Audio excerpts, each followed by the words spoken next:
Hey, I'm Dan Kennedy alongside some guy named Alan from US 1061. We're talking our CMA predictions this year. 58th annual. It's coming up November 20th on ABC.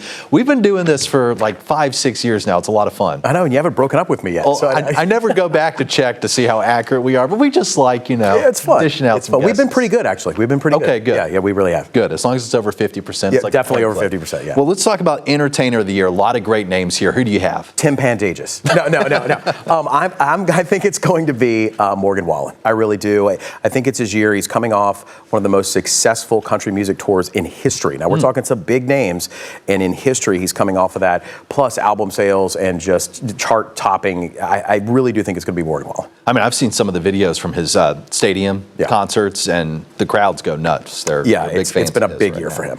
What about Song of the Year? A lot of good options here. You know, I think it's probably going to be maybe I Had Some Help. That's what I'm thinking it's going to be. And who else was it? But White Horse with Chris Stapleton is also a good song. So for me personally, I think it'll probably be Post Malone and Morgan with I Had Some Help. But White Horse was a strong song. All right, we'll be watching for both of those options. What about Female Vocalist of the Year? Man, I really am excited for it to be Lainey Wilson. I think that it'll be her. I don't know, but it's great because Lainey Wilson, when she was just starting off, played the farmhouse over in Kempsville. Nobody came out, and she's just is real and is what, she was just starting her career, and she's just been putting in the time and putting in the work for years, and I really hope it's Lainey Wilson. Could you imagine people years ago seeing her at the farmhouse? And it wasn't that far. I knew her when. It was just a few years ago. Yeah, it's crazy. Yeah, she's just skyrocketed. That's why you got to go check out these small local acts right now. Exactly right. And they come through here. There's no doubt about it. Male Vocalist of the Year. I would love for it to be Jelly Roll because I would love to see him give another speech. We've all talked about that. You got to love the guy. I'm hoping it's Luke Combs' year for that, though. I think he's earned it. I think he deserves it. So I'd like to see Luke Combs take that. Boy, he's got a strong voice. How about Vocal Group of the Year? A lot of good options here, too. There's one group you always go with. Always go with this year? Yeah, always. Old Dominion. Old Dominion. I can't. If they're Virginia boys, I cannot turn my back on them. Even if I thought there was no shot they were going to win, I'm still going to say Old Dominion because, fan favorite and local. Any tie to Virginia, we got to support them. I tell you, you are loyal to them. Yeah, and they've won every year. So it's been so far so good. You're their good luck charm. Yeah. How about Vocal Duo of the Year?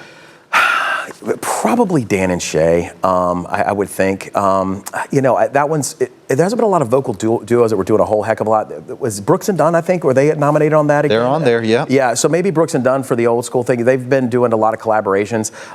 It'll be a toss-up between, I think, Dan and Shay and Brooks and Dunn. Yeah, Brothers Osborne on there too, Maddie and Tay, the Warren Treaty, a lot of good options. Yeah. Okay, new artist of the year. We talk about new talent up and coming, and a lot of big names here that I have seen, on Sirius XM starting to get a lot of play. Okay. But if you had to pick one new artist of the year, who are you going with? All right, I think a lot of people are going to think Shabuzi because he had a huge run and he's been topping a lot of charts. But that was with one song. But if you look at, I think it's Nate Smith is also on that list. He's had a couple of great hits. He's been grinding. He's been doing well. So I probably think it'll probably go to him. Either one of those artists would make sense. Love the Shabuzi song, but I think Nate Smith has the chops, and I think he might be the guy. CMA's November 20th on ABC. This man knows his country music. You can see him all over town doing something, hosting some kind of event. Yeah. Some guy named Alan. Thank you for having me. Appreciate you coming on. Appreciate it. See you again next year.